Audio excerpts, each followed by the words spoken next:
नमस्कार दोस्तों, स्वागत है आपका हैप्पी आईपीओ एनालिसिस में। अगर आप हर नए आईपीओ की सही और आसान भाषा में जानकारी चाहते हैं तो हमारे चैनल को अभी सब्सक्राइब करें और वीडियो को लाइक करना बिल्कुल ना भूलें। आज हम बात करेंगे एमवी इलेक्ट्रो सिस्टम्स आईपीओ की। इस वीडियो में जानेंगे कंपनी क्या करती है, आईपीओ कब खुल रहा है, जीएमपी कितना चल रहा है, कंपनी के फाइनेंशियल कैसे हैं, इसके मजबूत और कमज़ोर पक्ष क्या हैं, और आखिर में जानेंगे इस आईपीओ में आवेदन करना चाहिए या नहीं। सबसे पहले आईपीओ की तारीख जान लेते हैं। यह आईपीओ 30 जुलाई 2026 को खुलेगा और 3 अगस्त 2026 तक निवेशक इसमें आवेदन कर सकेंगे। शेयर का अलॉटमेंट 4 अगस्त को होने की संभावना है और 6 अगस्त 2026 को एनएससी और बीएसई पर इसकी लिस्टिंग हो सकती है। इस आईपीओ का प्राइस बैंड 400 से 425 प्रति शेयर रखा गया है। एक लॉट में 34 शेयर हैं, इसलिए रिटेल निवेशकों को कम से कम 14,450 का निवेश करना होगा। यह लगभग 290 करोड़ का पूरी तरह फ्रेश इशू है, यानी आईपीओ से मिलने वाला पैसा सीधे कंपनी के पास जाएगा। अब जानते हैं कि कंपनी क्या करती है। एमवी इलेक्ट्रो सिस्टम्स की स्थापना 2009 में हुई थी। इसका मुख्यालय फरीदाबाद, हरियाणा में है। कंपनी रेलवे सेक्टर के लिए आधुनिक इलेक्ट्रिकल और पावर इलेक्ट्रॉनिक्स उपकरण बनाती है। इसके product switch gear, panel, cable protection system और रेलवे रोलिंग स्टॉक के लिए कई महत्वपूर्ण इलेक्ट्रिकल समाधान शामिल हैं। भारत में रेलवे इंफ्रास्ट्रक्चर के विस्तार से इस सेक्टर में कंपनी के लिए अच्छे अवसर बन सकते हैं।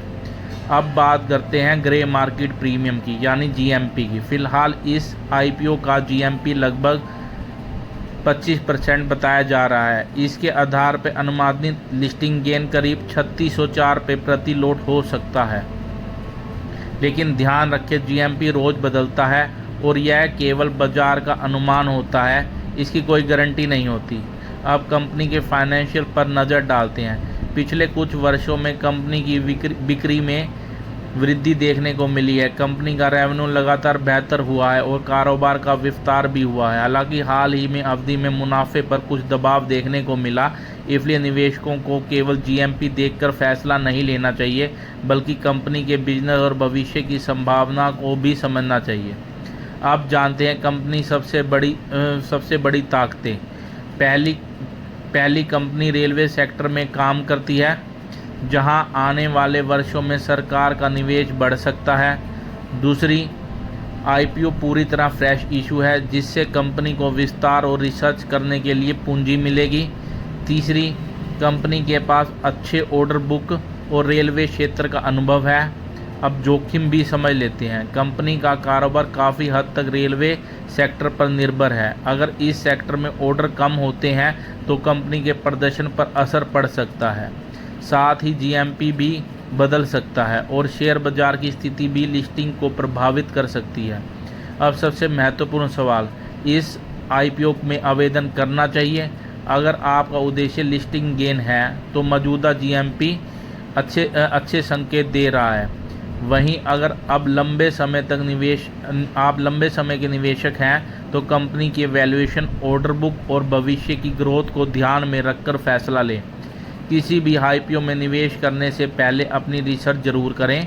अगर आपको यह जानकारी उपयोगी लगी हो तो वीडियो को लाइक करें, अपने दोस्तों के साथ शेयर करें और ऐसे ही हर नए आईपीओ की आसान और सही जानकारी पाने के लिए हैप्पी आईपीओ एनालिसिस को अभी सब्सक्राइब करें। धन्यवाद। मिलते हैं अगले आईपीओ अपडेट के साथ।